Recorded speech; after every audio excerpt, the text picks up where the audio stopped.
ట్రంప్కి అయితే సంథింగ్ ఒక స్టాంపింగ్ లక్షణం బాగా వచ్చింది. ఎలక్షన్స్కి ముందు ఓ ప్రచారం చేశాడు, నేను చెప్తే ఏదైనా సరే ఆగిపోతుంది అని. రిజల్ట్ అయిపోయిన తర్వాత ఎలక్షన్ కంప్లీట్ అయిపోయాక రిజల్ట్ వచ్చేలోపు విజయం తనదేనన్నటువంటి సర్వేలు తేల్చేటప్పటికి రష్యాకి వార్నింగ్ ఇస్తున్న యుద్ధం ఆపేసేయి, ఉక్రెయిన్కి వార్నింగ్ ఇస్తున్న యుద్ధం ఆపేసి, నేను వచ్చే రోజుకి యుద్ధం ఉండటానికి వీల్లేదు అన్నాడు. అట్లాగే ఇజ్రాయెల్కి చెప్పుకొచ్చాడు. ఆయన వచ్చిన తర్వాత ఏదన్నా ఆగిందా? నడిచిపోతానే ఉంది. సాధారణంగా ఊళ్ళల్లో పెద్ద మనిషి పాత్ర ఇప్పుడు, ఎందుకంటే ఊళ్ళల్లో బలిసిన వాళ్ళు ఉన్నప్పుడు సాధారణంగా ఏం చేస్తారు, మన ఇళ్లలో పెళ్ళి వాళ్ళు ఏం చుట్టరెక్కం కాకపోయినా సరే ఊరి పెద్ద అని చెప్పి తీసుకెళ్ళి ఓ శుభలేఖ ఇచ్చొస్తారు. వచ్చి ఆశీర్వదిస్తే ఆశీర్వదించినప్పుడు అప్పుడు ఊరి పెద్ద మా ఇంటికి పెళ్ళికి వచ్చాడు వచ్చి అని చెప్పుకుంటారు. లేదా వాళ్ళు ఏదన్నా గిఫ్ట్ అది పంపిస్తే కనుక ఊరి పెద్ద నుంచి గిఫ్ట్ వచ్చిందని గొప్పగా చెప్పుకుంటారు. లేదు అంటే కనుక వదిలేస్తారు. ఇది సహజంగా జరిగేటటువంటి అట్లాంటి ఊరి పెద్ద పాత్రే ప్రపంచ పెద్ద పాత్ర ప్రస్తుతం అమెరికాది. అందులో భాగంగా ఏం జరిగినా ఏం జరుగుతున్నా జస్ట్ ఒక ఇంటిమేషన్ అమెరికాకి ఇస్తారు. మొన్న మనం ఏమన్నా దాడి చేసే ముందు ఏమన్నా అమెరికాకి ఇంటిమేషన్ ఇచ్చామా? నథింగ్. ఆడు ఒకటంటే మనం రెండు అంటాం అనమాట. తెలివితేటలు ఇప్పుడు మోడీకి ఎక్కువ ఉన్నాయి. అందుకని ఏం చేశాడు, పాకిస్తాన్ మీదన ఉగ్రస్థావరాల మీద దెబ్బ కొట్టేటప్పుడు అసలు ఎవ్వరికీ ఏం చెప్పాల, ముందు మిస్సైల్స్తో పేల్చేసాం.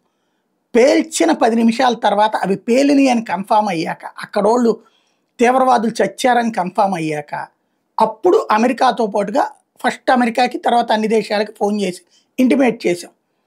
అంటే పేల్చేసాం. ఇట్లాగా వాళ్ళు తీవ్రవాదులు, పాకిస్తాన్ మీద మేమే యుద్ధం చేయదలుచుకోలేదు, పాకిస్తాన్లో తీవ్రవాదులు ఉన్నప్పుడు మీరు అందరూ కూడా తీవ్రవాదానికి వ్యతిరేకలే కదా, తీవ్రవాది ఎక్కడున్నా లేపేయాలనుకుంటారు కదా, మీరు కూడా చేస్తుంటారు కదా, అట్లాగే మేము లేపేసామండి, కాకపోతే మిస్సైల్ వాడామంతే అని చెప్పేసి మన జయశంకర్ మన విదేశాంగ శాఖ ప్రతినిధులు ఇంటిమేట్ చేశారు.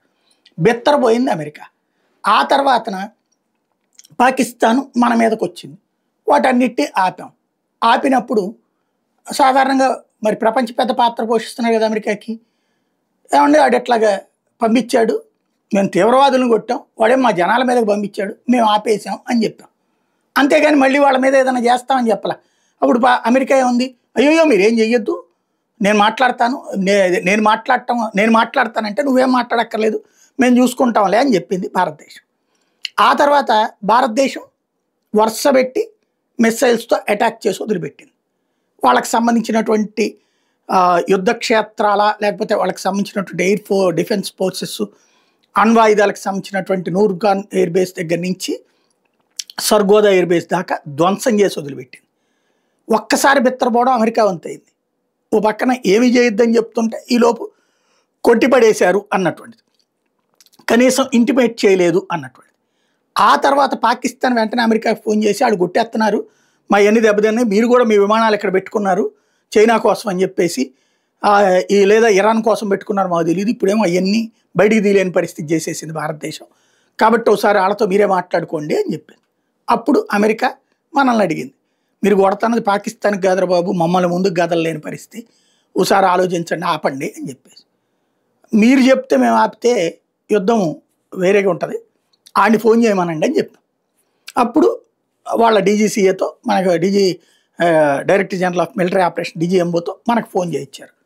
అప్పుడు భారతదేశం ఓకే చెప్పింది. ఈ విషయాన్ని పాకిస్తాన్కే చెప్పింది.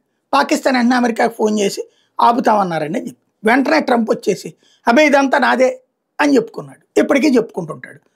అదేదో ఆంక్షలు పెడతాను. మరి ఇప్పుడు ఇరాన్కి చెప్పలేదా, ఇజ్రాయెల్కి చెప్పలేదా ఆంక్షలు పెడతానని, వాణిజ్య ఆంక్షలు పెడతానని చెప్పేసి టారిఫ్లు వేస్తానని, లేకపోతే ఉక్రెయిన్కి చెప్పలేదా, రష్యాకి చెప్పలేదా టారిఫ్లు వేస్తానని? ఎవరు జరిగిందా? మంది అవసరం లేదు, కొట్టాల్సింది కొట్టేసాం, రెండోది ఇది, కానీ రోజు నాదే నాదే నాదే అని చెప్పుకోడు. ఇప్పుడు మళ్ళీ తాజాగా ఇరాన్ ఇజ్రాయెల్ వాళ్ళు, ఇజ్రాయెల్కి ఇరాన్ ఒక ఆఫర్ చేసింది. ఎందుకు? సర్వనాశనమైంది. అయ్యా బాబు ఆపేయండి నాయన, మేము ఆపేస్తామని చెప్పింది. అంటే దెబ్బతిన్న దేశం మొదట ఆఫర్ చేసిందంటే అర్థం ఏంటి? ఓడింది అని అర్థం. వాడు ఆఫర్ చేస్తే ఇజ్రాయెల్ ఏం మాట్లాడాలి. కానీ ఎప్పుడైతే శాంతికి రెడీ అని ఇరాన్ చెప్తుందో వెంటనే పొరపాటు ఇజ్రాయెల్ అని ఒప్పుకుంటుందేమో అనేసి నేను మాట్లాడుతున్నాను, నేను చర్చిస్తున్నాను అని చెప్తున్నాడు. ఇది ట్రంప్ ఇప్పుడు చేస్తున్నటువంటిది. ఏంటంటే మన రాష్ట్రంలో ఈనాడు, ఆంధ్రజ్యోతి, సాక్షి ఎట్లయితే వాళ్ళ పార్టీల కోసం ముద్రలు వేసుకుంటాయో, ముద్రలు వేస్తుంటాయో, మంచి అంతా వాళ్ళకి, చెడు అంతా ఎదురు వాళ్ళకి. అట్లా ట్రంప్ తనకి తానే వేసుకుంటున్నాడు ముద్రలు. మంచి అంతా తనది, చెడంతా అవతల వాళ్ళది అన్నట్టు.